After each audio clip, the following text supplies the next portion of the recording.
Can we have a couple of mics down to the floor, please? We'll start at the back there.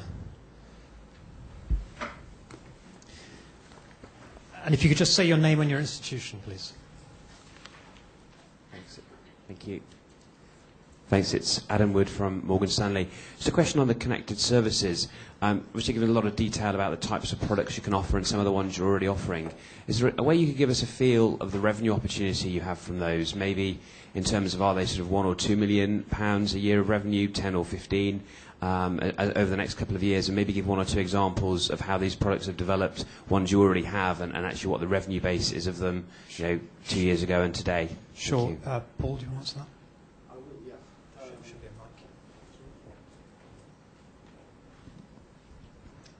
Adam, thanks for your question. I think we just refer you back to some of Guy's comments a little earlier and those of my colleagues. Connected services are often very deeply embedded into existing products and increasingly into support contracts. So it actually practically is pretty difficult and in some cases somewhat sort of contrived to unpick them. If we look at some of the newer, if you like, pure web products, on the other hand, it's a little bit easier. So, some of the products that you've seen demonstrated today and mentioned today, Einfachlo and the likes of those products, you probably did the maths as Santiago and Joe were going through the slides there. I think Einfachlo running at about €1 million annual run rate today, CL Pay around about €500,000. Put all of that together, and those often fledgling products are coming to still under 1% of group revenues.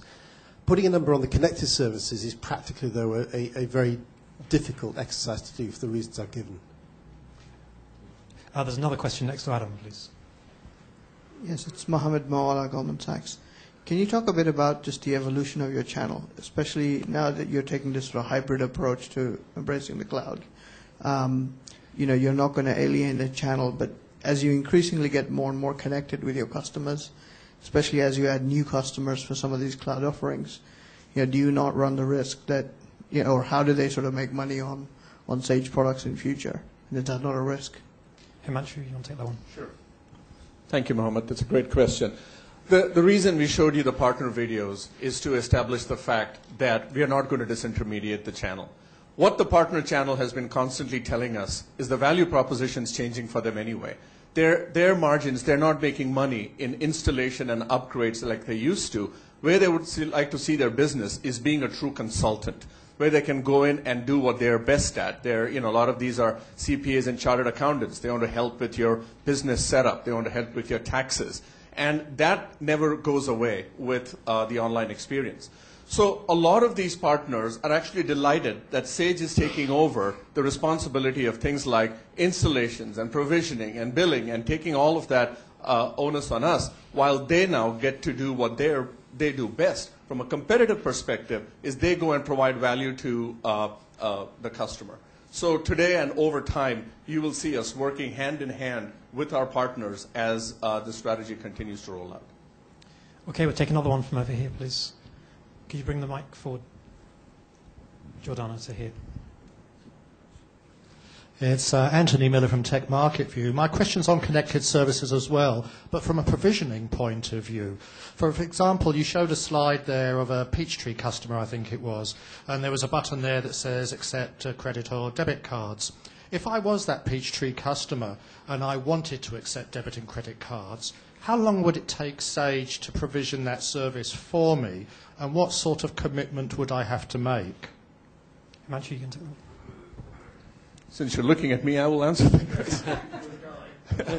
No, that's an excellent question. We are being very careful in the way these get provisioned, because obviously with billing and provisioning and all of that, there is a tremendous responsibility that comes with it. In some cases, the provisioning is done by us. For example, all the integration with the payments business, and I think you'll see a slide on this coming up, we actually have a Sage Exchange platform in place that our Sage Payments team in North America uses. So when a Peachtree customer goes and clicks on payments, all the billing, all the provisioning is done by Sage.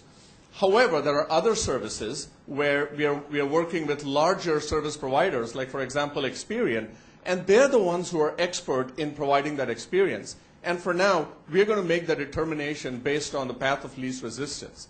So the answer is depends. There are a lot of services that we provision. There are a lot of services that are provisioned by the service provider. The mandate, obviously, is to make this all transparent. And your question on timing, some of these get instantly provisioned, while some of these need some legal contracts and a phone call, depending on the consultative value of this, and those will take a few more days. Gunnar. Yes, hello, Gunnar Plagge from Nomura. Also on the connected services, I mean, it is already a very broad opportunity. Are there areas where you're more confident or less confident? And then more specifically on the customer-related side, I mean, if I looked at your ACT example, it looked more like a contact management solution.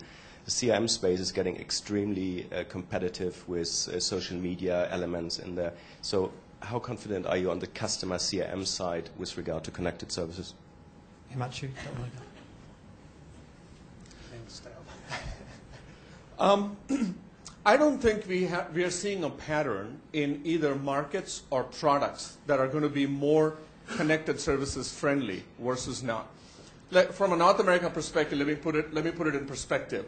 On our on-premise product, we have hundreds of on-premise solutions in our ecosystem. Several of these people have been building products over the years. Before we sort of open this up to them from a services perspective, because it's a little different being all provisioned in the cloud, we are being a little picky and choosy. We are going after the most relevant and the most profitable opportunities first.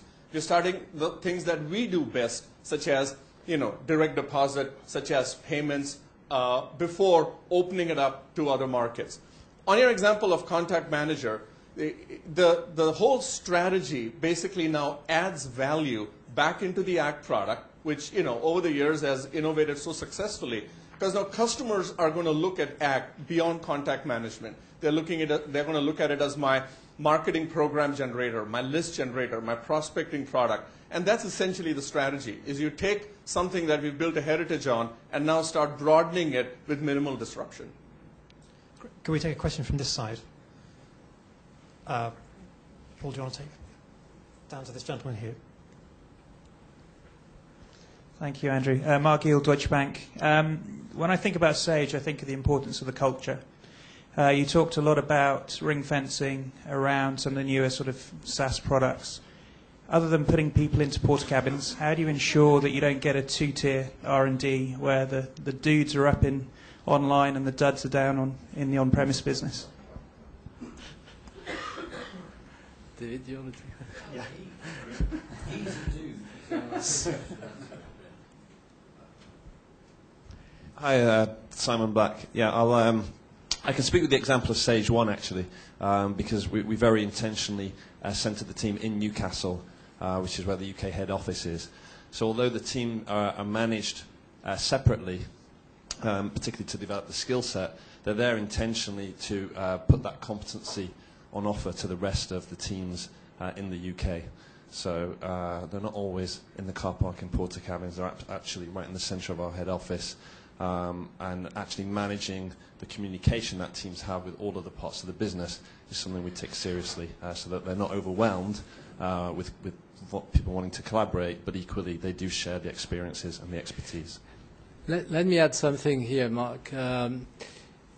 I've said that especially the connected solutions, are embedded in our businesses.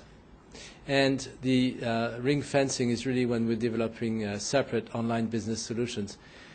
By embedding those solutions, it means that every single team at Sage is actually busy thinking, developing, bringing to market connected services that are going to accelerate the growth of their business. So connected services is a part of everyone's life. And from that angle, I certainly don't want to develop a culture of the online guys and the offline guys.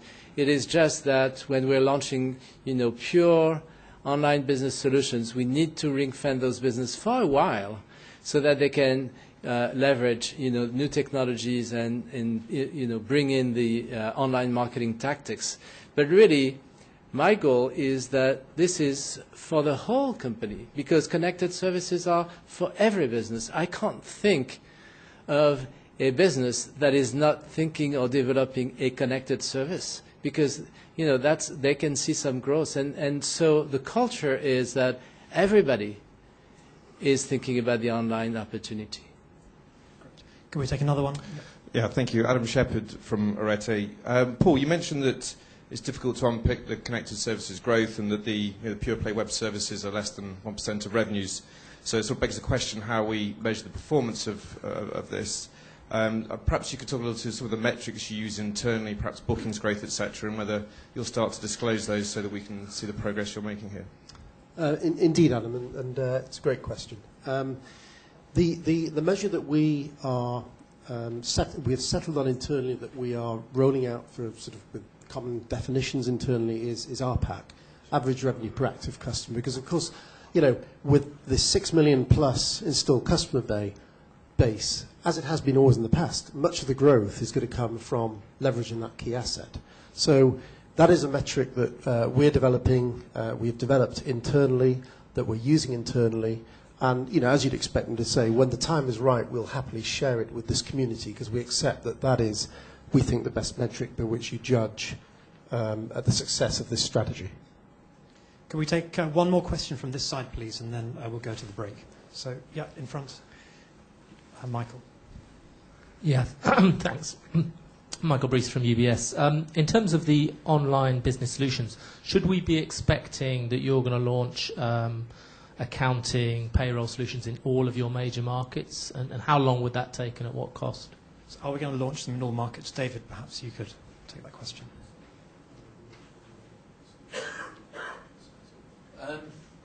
Yes. Are we going to launch all sort of SaaS solutions in all major markets? For the entry-level accounting, payroll, etc.?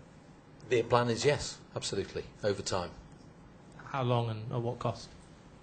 Well, the cost side, Paul Harrison will come to in his financial bit. You'll see more about the cost.